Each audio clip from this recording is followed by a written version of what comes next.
I'm Roy Lee Lindsay with the North Carolina Pork Council, and I want everyone to remember bacon makes everything better.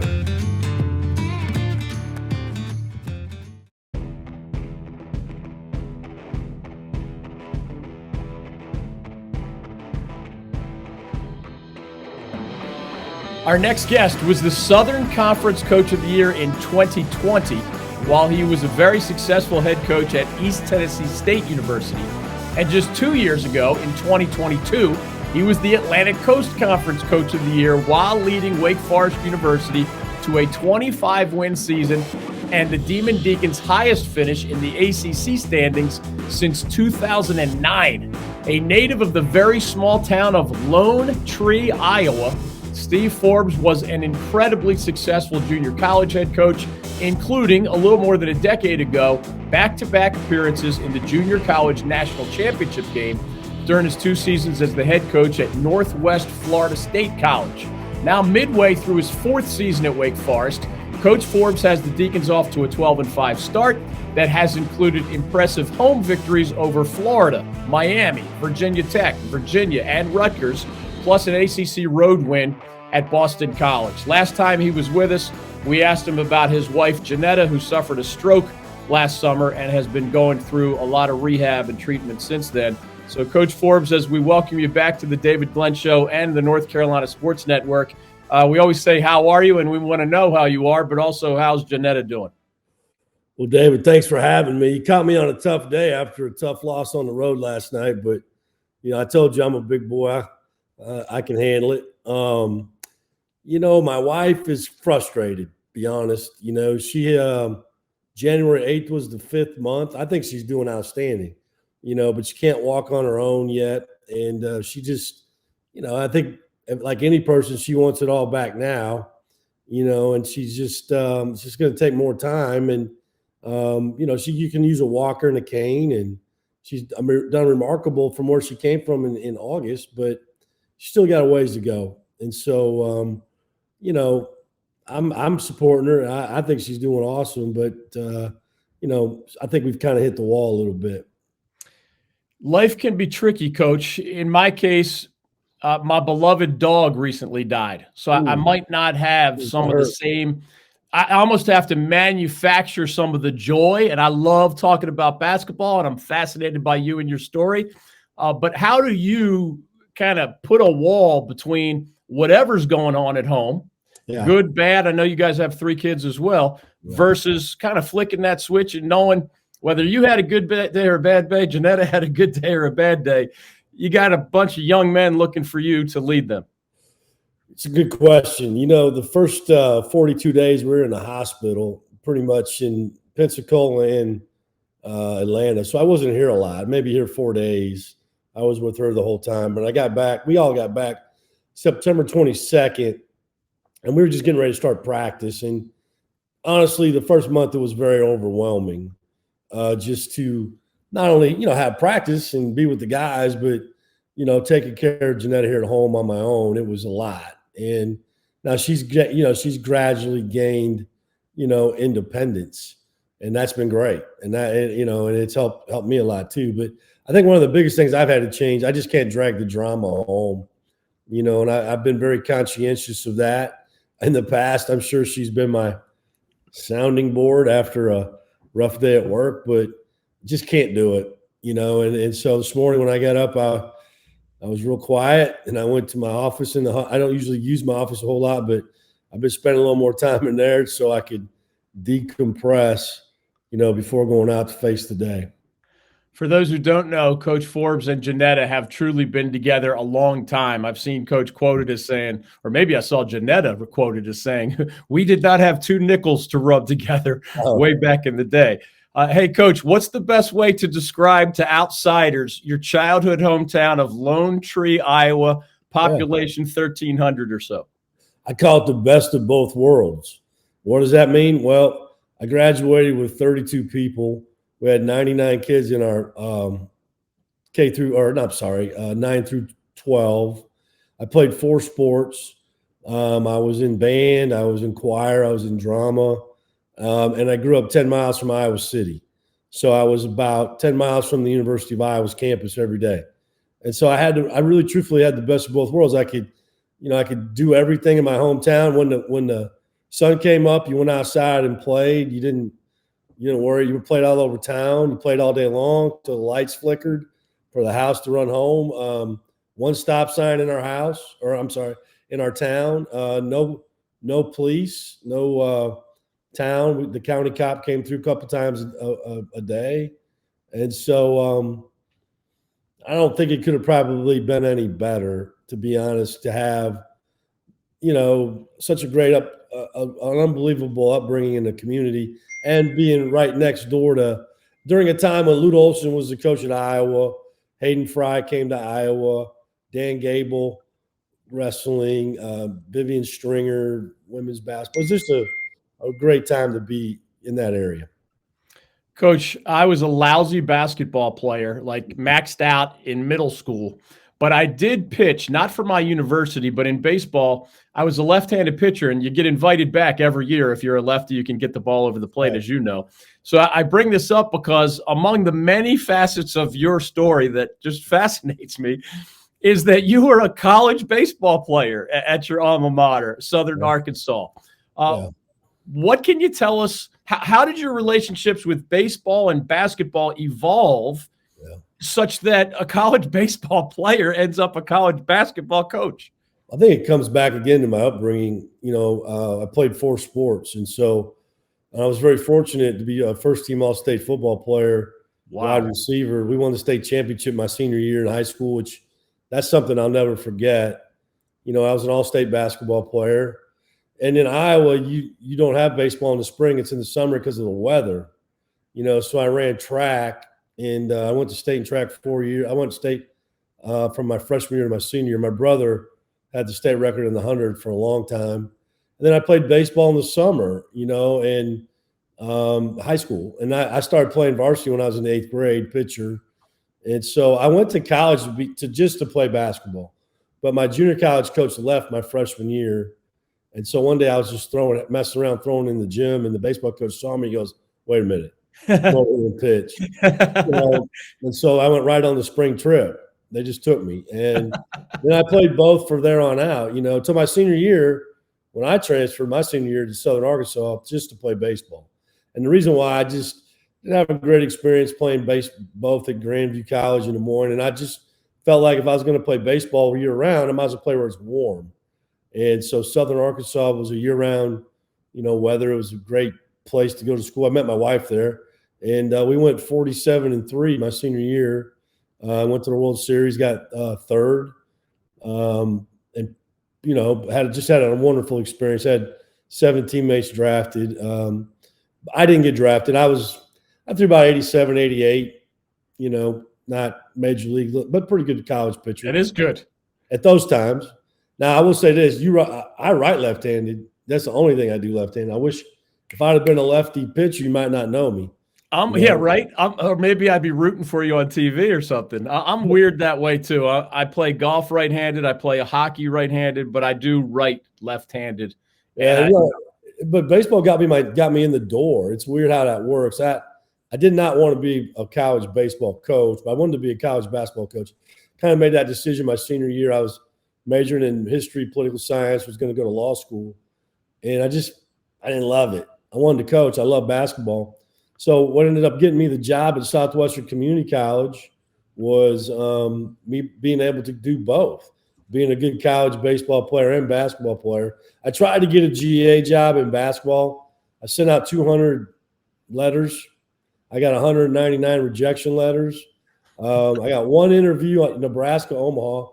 Actually, my junior college coach was there as an assistant, and I had to take my wife on our honeymoon, which I wouldn't recommend anybody listening to. And I didn't get the job, and so I had to go. I went back to Southern Arkansas where I played.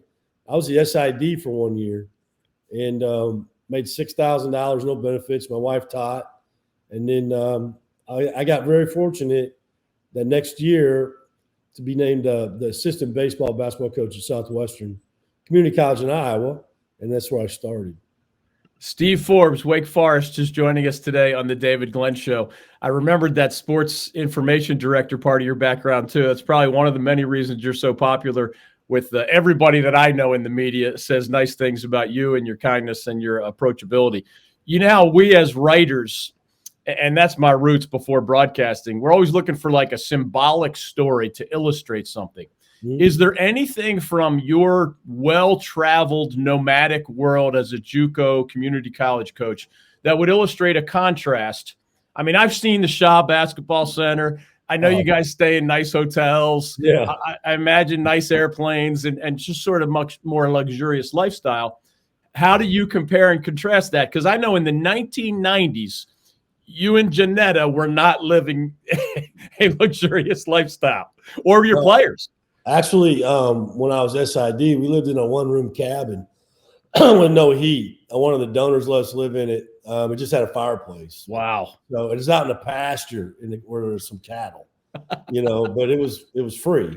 I started out, in junior college driving the players to the games in a station wagon.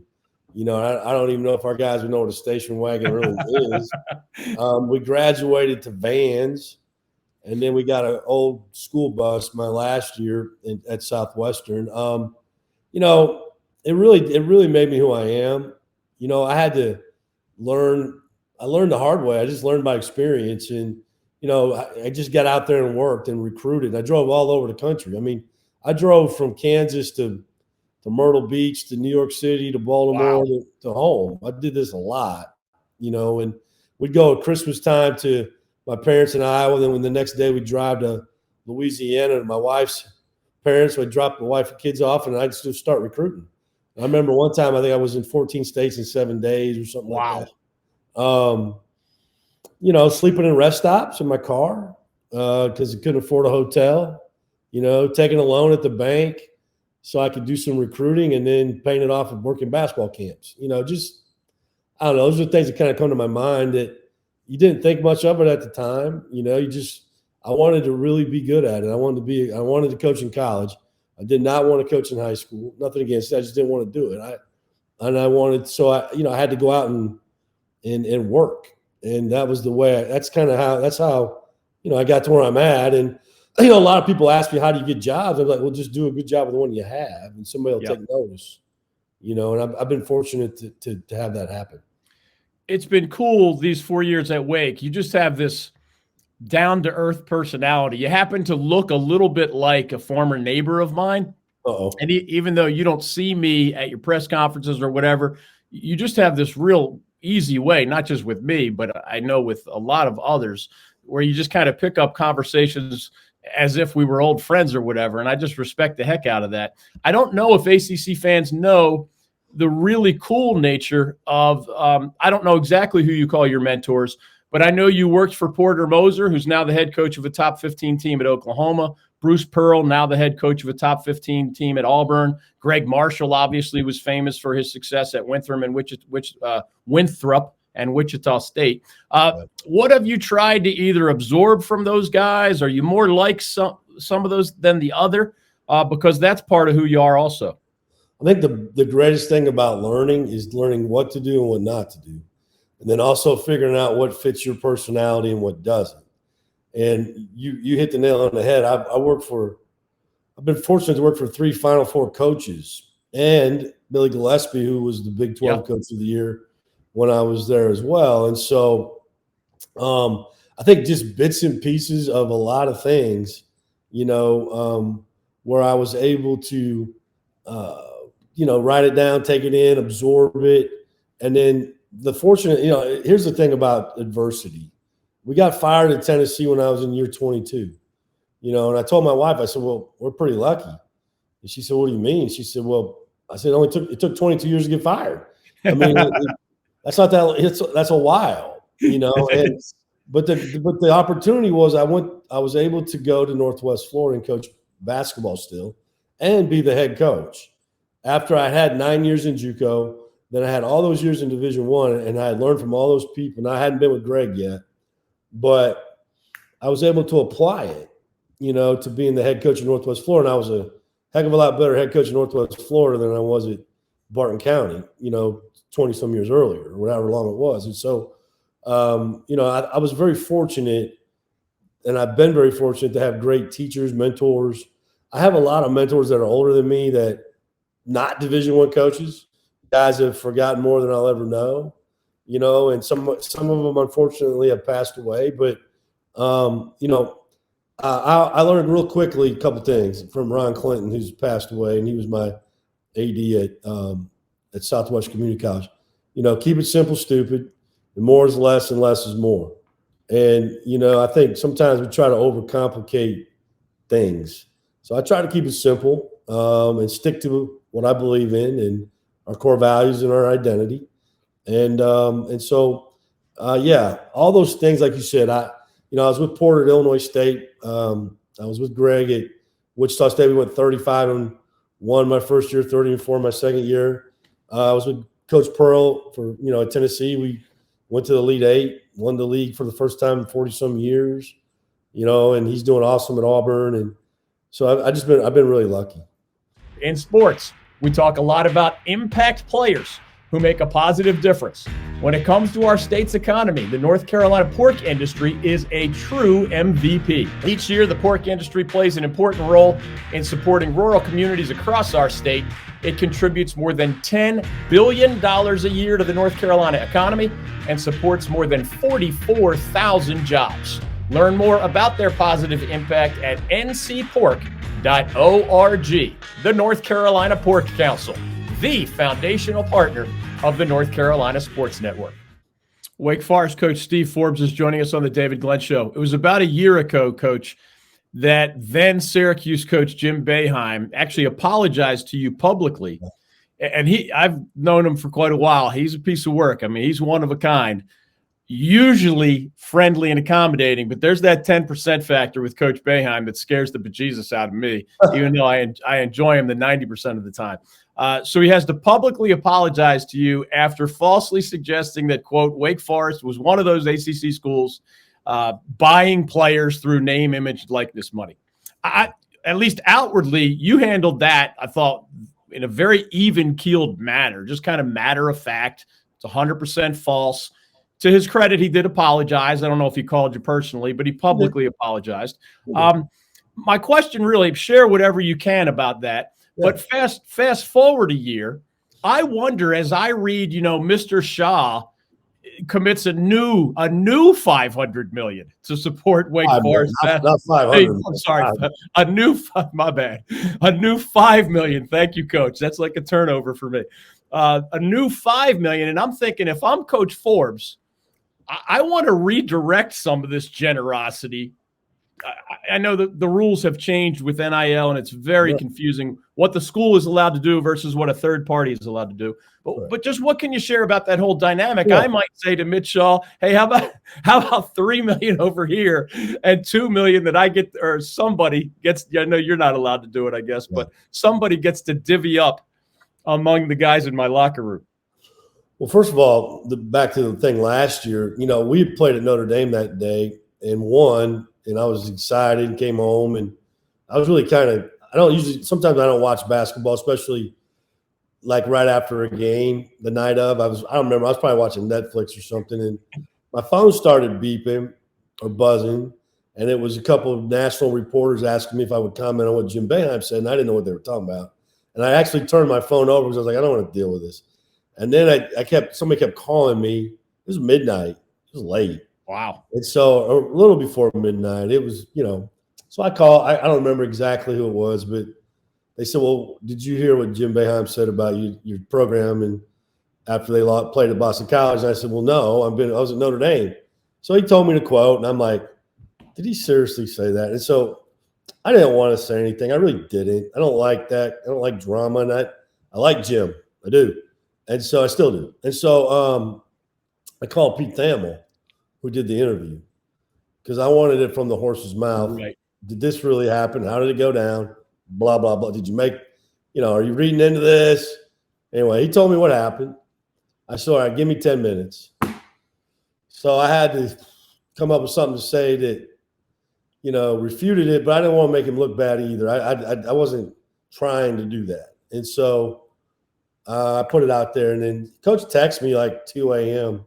That's what coaches do. We don't sleep. And so I was fine. You know, the Monday morning on the teleconference, you know, some people tried to make a big deal of it. I said, look, I'm done with it. I'm past it. You know, here's the thing about NIL. It's not illegal. Okay, it's not. It's part of what we do. You're right. It has to come through a third party, or at least that's how we have a collective through a third party that they handle all that. You know, Mitt's one of my best friends and will be even after I leave here. Unbelievable benefactor of Wake, went to school here, on the board, believes in Wake Forest, is ultra successful businessman in Atlanta and a co-owner of the Atlanta Hawks. Yeah. And he's, you know, he's given us a lot of money, and how they decide to divvy that up is really out of my, I'm not really making that decision. Now, some of it, yeah, you know, I'm sure will go, but it won't go here if he wants to put it in a collective. And I think what he's trying to do is get people excited and showing, hey, I'm committed. Let's get some other people committed to helping, you know, because if you don't have it at this level, you're not going to be any good. It's just the way it is. And I went to, this is the first class since I've been here that had NIL.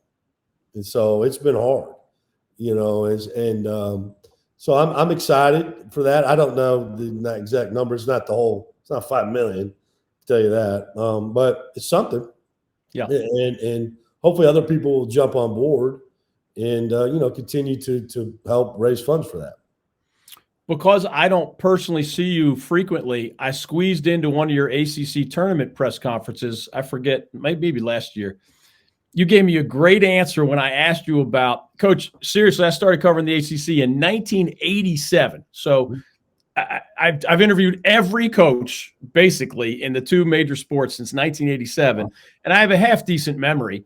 And I really cannot think of a better stretch of major college transfers for a single coach at a single school than what you would know. And I'll remind the listeners and viewers of, I mean, it's Alondas Williams, now a pro. It's Jake LaRavia, now playing in the NBA. It's Tyree Appleby. Oh, by the way, Alondas was the player of the year in the ACC. Oh, by the way, Tyree won one of the ACC Player of the Year awards. I think it was the Associated Press. Oh, by the way, Hunter Salas and Boopy Miller, to me, if I filled out like one of those 15-man All-ACC ballots right now, to me, both of those guys would be on there. And I don't want to slight. I had a great interview with your guy, Andrew Carr, from my hometown of Westchester, PA. So we kind of bonded over that. It was kind of cool. I had never met an athlete from Westchester, PA. Anyway, he's another transfer from, of course, a couple years ago. Right. So your answer included, David, I don't have a McDonald's-style secret sauce, you know, which was great. That's a hell of a quote, man. But how can you extrapolate on that answer? Let me put it this way. Sorry for the long-winded question. Are there prerequisites or things that you specifically look for, blueprint style, in the transfer portal, or does it just vary year to year, player to player, and all that? Well, I think it's going to vary a little bit by what you need, you know, by what position. But I've always had an eye for guys that could score over guys that couldn't. So recruit offense the best you can. You know, one of the great things about technology since I started to now is there's nothing you can't watch. You know, and so I think you have to. One of the things I learned, David, early on, because there was no internet. I know people have a hard time understanding that. But when I started coaching in 1989. There was no internet. There was no cell phone. You had to go recruit with your eyes, trust your eyes, and get good at evaluation. And, you know, I didn't have scouting services and all that stuff. And so I think for me personally, when we go start doing this process, beauty's in the eye of the beholder. Ask my wife. She married me. It's like, you know, I just have something. I know what I'm looking for, you know, and then I think that I have really good assistant coaches, and we have a good feel for who we are and what we do as far as our style of play and what fits and what doesn't fit. And then the big piece here too is the academics. I mean, we just can't take anybody. I mean, we don't transfer a lot of credits, and so you have to find somebody that can, and then you have to find somebody that is willing to go to school and do the work. And not take online courses. I don't have anything against online courses. We just don't do it. And so You have to go to class. Like we started school today. We've been off since, December. Right. Tough day, tough night. Last night I got on the bus, got back here 12:30. I said, listen, you'll be in class tomorrow. We'll be checking, and so there's a lot that goes into it. Sometimes you got to get a little lucky too. And then I think the last thing I'll say is you have to give players confidence. Some guys I have just don't have a lot of confidence yet. They've lost it for whatever reason. Nothing against the places they were at. And a lot of those guys I've had had great coaches before they came here, which has helped me. And so I just think I'm not afraid to give them confidence. The oldest restaurant in New Hanover County has a brand new look, feel, and taste, making it the #1 place for great food in Wrightsville Beach.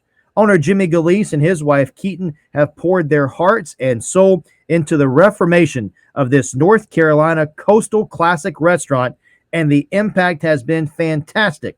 King Neptune serves fresh fish, chicken, and steak, and has an amazing wine and spirits to lift your dining experience to make it the best at the beach. Come taste the creations of Chef Chavez, and you'll know that you have tasted a little bit of heaven right there in Wrightsville Beach. That's King Neptune. Call them at 910-239-3055 and make your reservation now. King Neptune in Wrightsville Beach, a proud partner of the North Carolina Sports Network. The Wolfpack game. I'm actually glad we got to know you better before diving into this. Yeah. But there were several aspects of that where I just wonder your opinion as a decades-long observer and coach in college basketball. One, and I know Kevin Keats pretty well. I haven't talked to him about this, but it seemed like a performative double technical ejection. In other words, the first one, he had to be 100% sure. As far out on the court as he was, he had to be 100% sure he was getting the first one. Now, the second one, maybe he didn't intend that on the front end. But what is your philosophy on, is there ever a time, he sometimes says, State gets accused of being not tough enough. So that fan base at State always thinks that the refs are out to get them. So they want to see their coach kind of fight for them, et cetera. Is there a place for the performative technical foul? And what was your view from the other bench? I mean, first of all, I've known Kevin a long time, and so I don't want to speak for him. I turned around and he was out on the court. I saw the play and I'm following the ball up the side because it happened in front of me, and Kevin was out there and got a tee. And my guess is he probably did not want to get the second one. Nobody really want. I think we sometimes try to get one, maybe, to send a message. Maybe, who knows? Maybe to your players. Maybe they're not playing well. I don't. You're not going to really affect the officials, I don't think. Maybe. And then, it just went a little too far for what I guess the referees thought they were going to let happen, and they tossed him. And I mean, I had it happen to me my first year here during COVID against Duke, and I actually turned and walked away after I got my first one and still got my second one. And so, it just depends on who it is and what you say. And so I couldn't hear, but, I'm sure, I doubt Kevin, knowing him, had it in his mind that he was going to get tossed. And I'm sure he was probably like I was when it happened, a little surprised. And I remember my situation. I had the clipboard in my hand in the timeout huddle. It was during a timeout, immediate timeout. I didn't even know they tossed me. And my assistant coach told me I had to leave. I said, why? What are you talking about? And he told me I'd been ejected. I'm like, wow. I'm sure it fired up his players, and, they played a great second half and won the game. Have you seen what has now become a meme on social media where DJ Horn of NC State gave a double flip the bird behind the back of a referee? You probably haven't even seen this yet. The ACC office put out a public reprimand of the Wolfpack player because it's very obvious he was doing something he shouldn't have done. Rather than getting you into the taboo world of commenting on another coach's player, let me ask you generally, if that was a guy on your team, How do you address something like that even the young man has already said publicly, I'm sorry, that's not who I am. I'm sorry I did it. What do you turn that page quickly, or are there, running steps involved? Yeah, I don't want to inject myself into their situation. I mean, I was aware of it, and then I know that he publicly apologized. And hey, man, people make mistakes, and you admit them, you learn from them, and you move on, And I'm sure he wants to move on. I'm sure Coach wants to move on, and maybe how he handles that, he'll do it internally, Maybe, and that's what I would do. I would, he would apologize. If I said, if I saw something like my players did something like that, I'd have them apologize immediately. And then, handle it. And so, like I said, I've known Kevin a long time. I respect him, and I'm sure he's dealing with it with the way he wants to deal with it.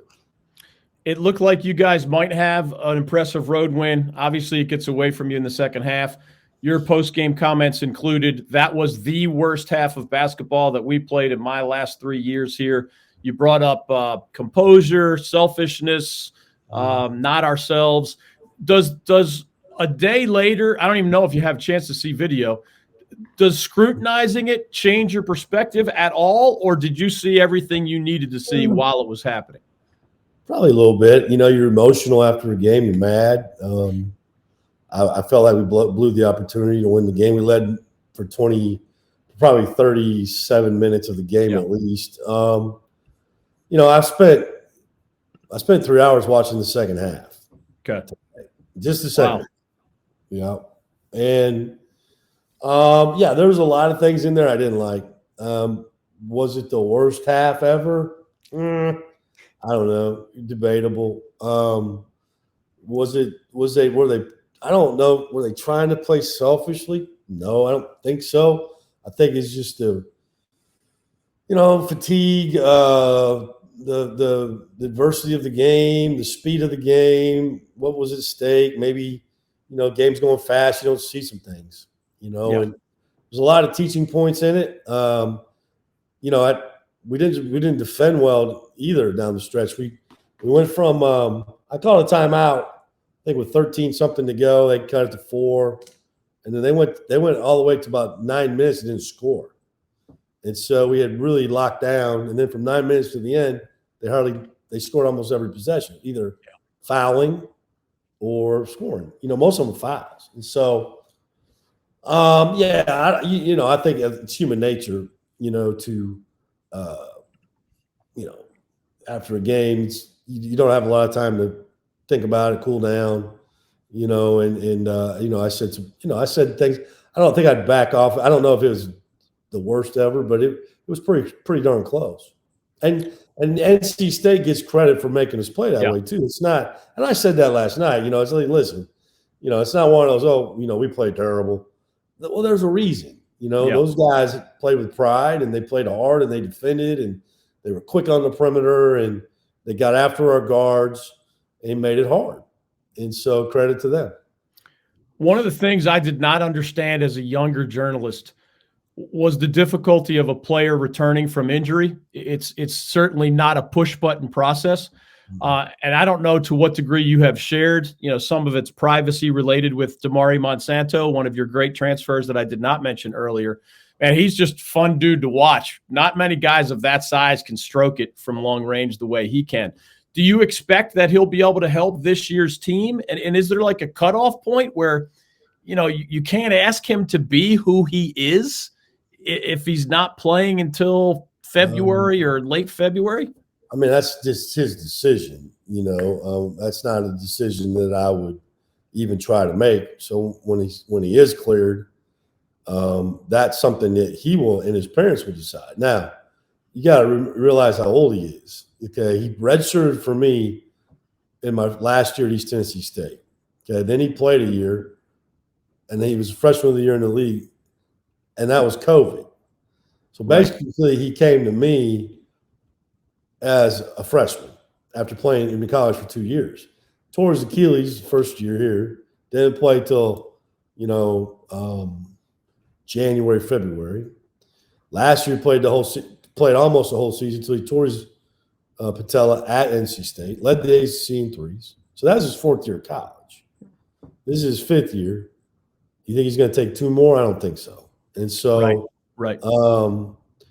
It's his decision. I'm not going to do anything to jeopardize him. He knows that. And so, we'll see what happens. He's a good player. He was the best 3-point shooter in the league last year. And, he could really add to what we already have, a very good offensive team. He could add to that, and depth. We need some depth. And so I think that he we'll see, and I hope the best for him. He's been working hard at it, but everybody's different. Everybody, like the Achilles, he got back pretty quick, and this patella has been tougher for him. And it's not from him, not that he hasn't worked at it. It's just he's got to be at a certain strength percentage for the doctors to clear him, and he's just not there. Do you still have the reality board, as you once called it at Wake Forest, where my understanding was originally it reflected how you and your staff perceived the guys and their work ethic during the off season? Was that how it started? So I could walk in the room and see David Glenn at number 13, and it would be your candid assessment of how much I was or was not busting my tail during the off season. Does that stay up during the season? Well, I don't really do it as much anymore, David. Okay. I started at Northwest Florida. Okay. And I did it in the summer, because it gave guys an idea of where they were at. Yeah. And I would do it in the fall, pretty much all the way up until the first game. Okay. And so basically what happens, I think sometimes with players, if you're not honest with them, they have their own sense of reality. Okay. And so we get, we practice, and then we go play that first scrimmage. Like this year against Georgetown. And all of a sudden, Jimmy don't get a play. But Jimmy thinks he's the starter. Right. And I'm sitting here thinking, not even close to being a starter. But we haven't verbalized that. Okay, so I think what it does is it gives them the opportunity to change. Like if coach says I'm 13, shit, I'm 13. I better change. Now you could be 13 one week, maybe 5 or 6 the next. I don't know. Yeah. That's up to you, And so I don't know. I did it for a long time. I haven't done it much with this group. I haven't done it really. Pretty mature group, work hard, punch the clock, and so I'll bring it back out when I need it. Hey folks, David Glenn here for Organize for Success. I am a better person and a more effective business owner for having known and learned from Emily Parks over many years now. Emily's company, Organize for Success, helps multi-passionate business owners and executives bring harmony to all the layers of their lives, from work to side projects, from friends and family to hobbies, community, and beyond. With Emily's help, you too can make every minute matter. She helps you determine what earns your time and how to efficiently accomplish what matters. One of the many things I love about Emily is that she doesn't impose her will on her clients. She listens to them. That way she can better help them cultivate the lives they want to live. You can set up a complimentary call with Emily today by visiting organizeforsuccess.com. That's organize, F-O-R, success.com. As we let you go, and thank you for your time, sincerely. It's been a lot of fun.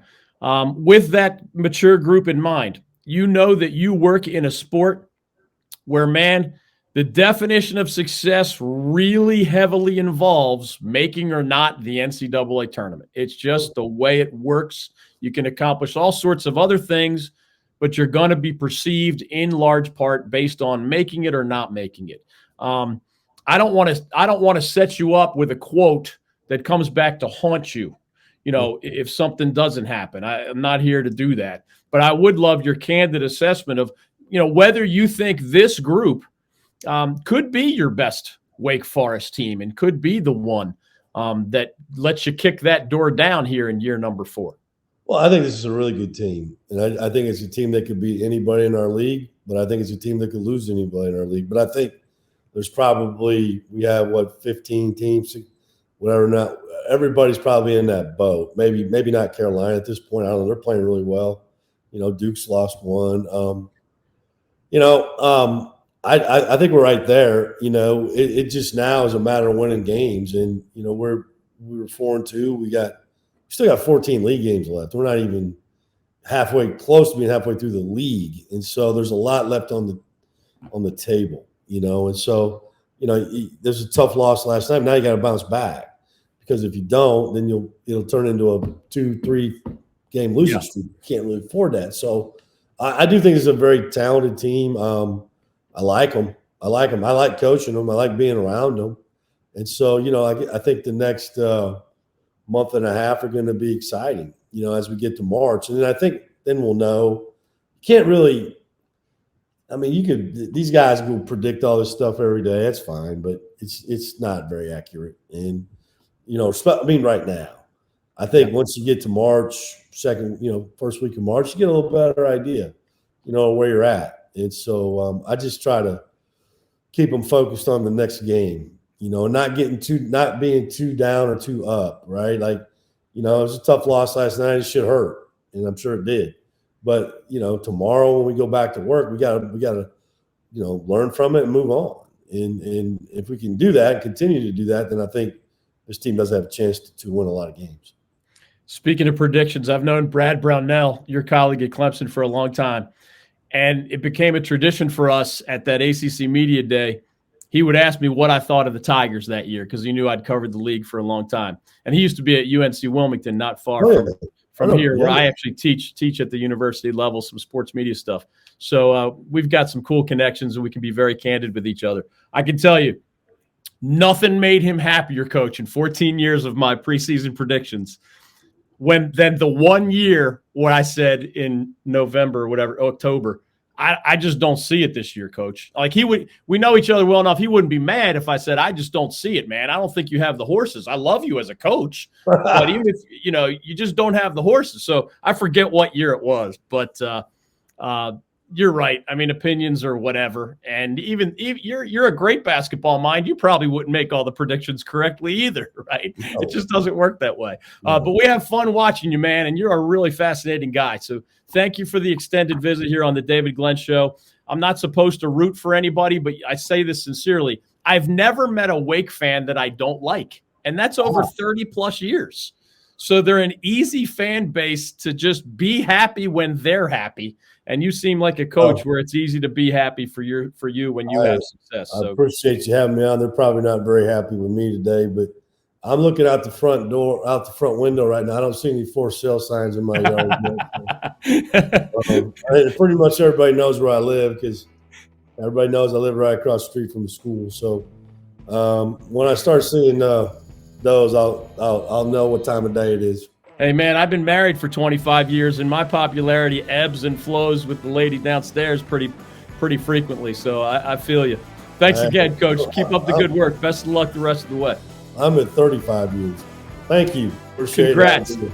Congrats on 35 years, and congrats on really building a fun basketball program in Winston-Salem. We look forward to watching you the rest of the way. Thank you. You got it. That's Steve Forbes of Wake Forest. Thanks for being with us today on the David Glenn Show and the North Carolina Sports Network.